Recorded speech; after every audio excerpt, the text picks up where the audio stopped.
महादेव।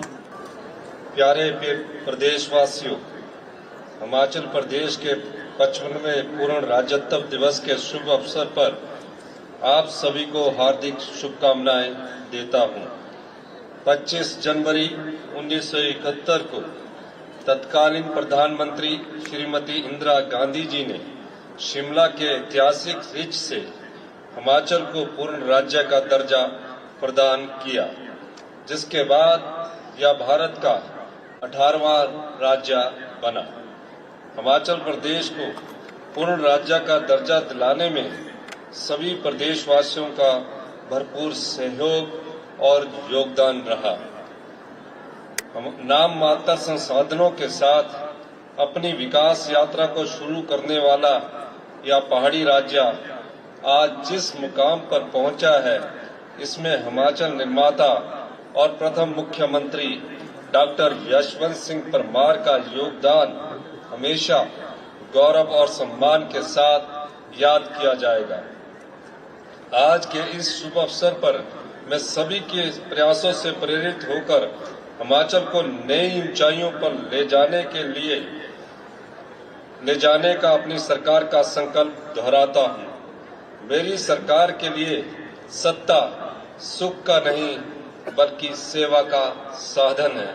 पिछले 2 वर्षों में हमने एक ओर जहां हिमाचल को आत्मनिर्भर और सबसे समृद्धशाली राज्य बनाने की दिशा में समर्पित प्रयास किए हैं, वहीं राजनीतिक और आर्थिक चुनौतियों के साथ साथ इतिहास की सबसे बड़ी प्राकृतिक आपदा का भी मजबूती के साथ सामना किया।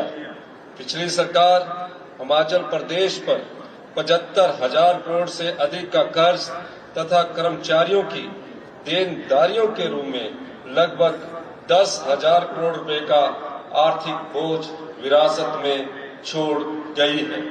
भाजपा सरकार के खराब वित्तीय प्रबंधन के कारण आज हिमाचल को कर्ज का मूल और ब्याज चुकाने के लिए भी कर्ज लेना पड़ रहा है, लेकिन लोन को लेकर कोई भी राज्य अपना गुजारा नहीं कर सकता। इसलिए हम अपने संसाधन जुटाने पर ध्यान केंद्रित कर रहे हैं। अगला वित्तीय वर्ष प्रदेश की अर्थव्यवस्था के लिए चुनौतियों भरा है, लेकिन प्रदेश की जनता के सहयोग और देवी देवताओं के आशीर्वाद से हमारी सरकार पूर्व की तरह इस चुनौती का भी मजबूती के साथ सामना करेगी। वित्त वर्ष 2021-22 में जब भाजपा की सरकार थी, तब प्रदेश को 10,249 करोड़ रुपए की रेवेन्यू डेफिसिट ग्रांट केंद्र से मिलती थी। 2022-23 में यह ग्रांट 9,377 करोड़ रुपया रहेगी और इस साल इस ग्रांट में कटौती कर इसे 6,258 करोड़ रुपया कर दिया गया और अगले वित्तीय वर्ष में इसे 3,257 करोड़ रुपए तक सीमित कर दिया है। फिर भी हम सीमित संसाधनों के साथ हिमाचल प्रदेश को विकास के पथ पर आगे ले जाने के लिए वचनबद्ध है। आज से 4 साल पहले पिछली सरकार के समय जो 10,249 करोड़ रुपए की ग्रांट थी, उसे अगले साल के लिए 3,257 करोड़ रुपए करने का मतलब है कि विकास कार्यों के लिए 6,952 करोड़ रुपए कम कर दिए हैं। इतना ही नहीं, केंद्र सरकार ने पोस्ट डिजास्टर नीड असेसमेंट का 9,042 करोड़ रुपया भी अभी तक नहीं दिया है। यह पैसा प्रदेश को वर्ष 2023 में आई आपदा के कारण हुए नुकसान के लिए दिया जाना है। इसकी रिकमेंडेशन भारत सरकार की टीम ने ही की है, लेकिन अभी तक यह पैसा नहीं मिला है। आज हिमाचल प्रदेश के पूर्ण राज्यत्व दिवस के अवसर पर मैं आपको हिमाचल के साथ किए जा रहे अन्याय के बारे में बताना चाहता हूं। मैं यह भी बताना चाहता हूं कि हम इस अन्याय को सहन नहीं करेंगे और अपना हक लेकर रहेंगे। हमने रुके हुए विकास कार्यों को फिर से चलाने के लिए लोन लेने का फैसला लिया, क्योंकि विकास कार्यों को रोका जाना गलत है। हमारी सरकार को बने हुए अभी 2 साल हुए हैं, लेकिन परिस्थिति यह है कि पुराने लोन के मूलधन और ब्याज को चुकाने के लिए भी लोन लेना पड़ रहा है।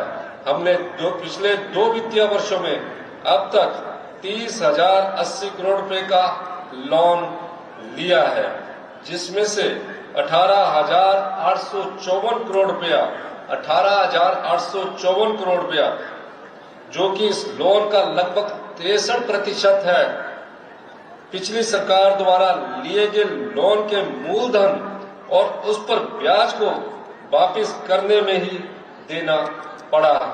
लेकिन हमने राज्य के अपने संसाधनों को बढ़ाने की भी बात की है, जो कि 1971 में हिमाचल के पूर्ण राज्य बनने के बाद से अब तक किसी सरकार ने नहीं किया।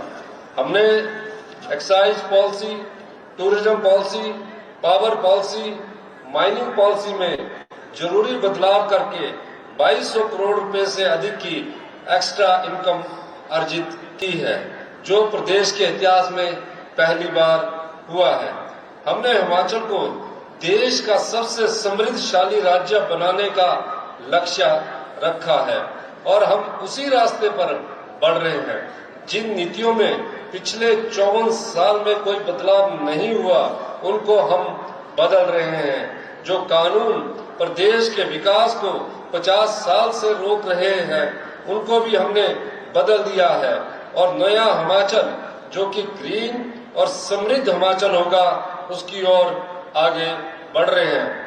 लेकिन यह दुख की बात है कि पिछली सरकार ने हिमाचल प्रदेश की आमदनी बढ़ाने के बारे में कुछ भी नहीं सोचा। हमारी सरकार ने हिमाचल की तस्वीर को व्यवस्था परिवर्तन के माध्यम से बदलने का बड़ा काम शुरू किया है।